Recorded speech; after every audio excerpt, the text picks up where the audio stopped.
Hello guys, magandang hapon guys no. Ito guys, meron na naman tayong panibagong routes guys no. Na PMS guys.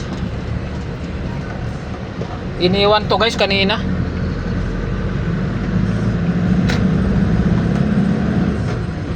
High is to guys. Ayan guys, pero may naka-ilaw na check engine guys oh. Sa panel. So, i-scan natin yan guys kung saan nagkaroon ng fault dyan.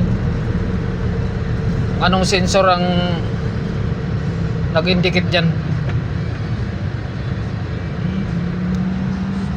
BMS lang to.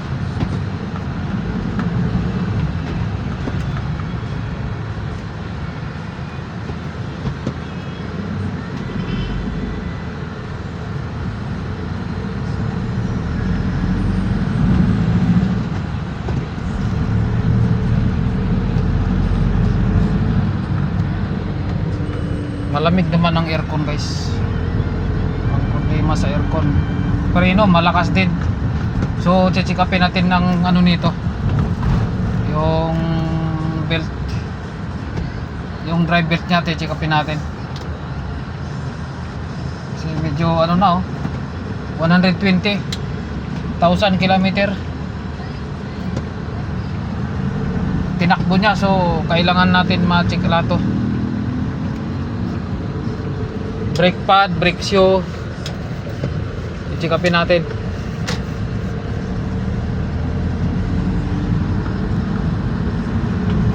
Sigurado.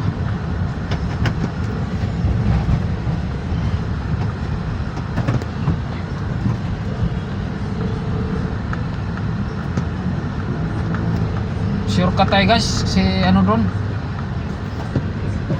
traffic doon, ginagawa yung kalsada guys. Dito tayo sa looban dadaan.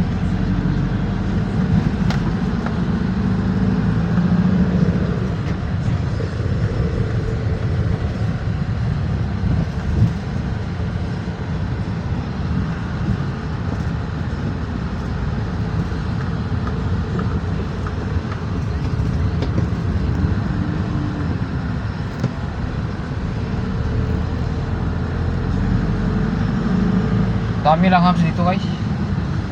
Maraming hubs.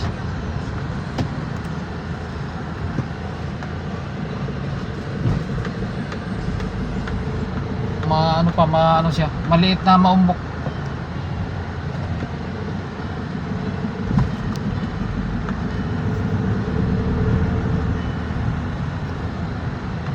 $120,974 ang kilometrahe guys. So marami-rami tayo. Yung brake fluid natin guys, tingnan natin kung baka maitim na yung brake fluid. Palitan na rin natin.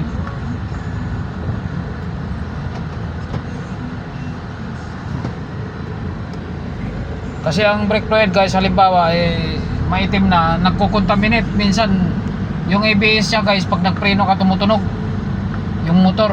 Okay guys, maraming salamat guys no.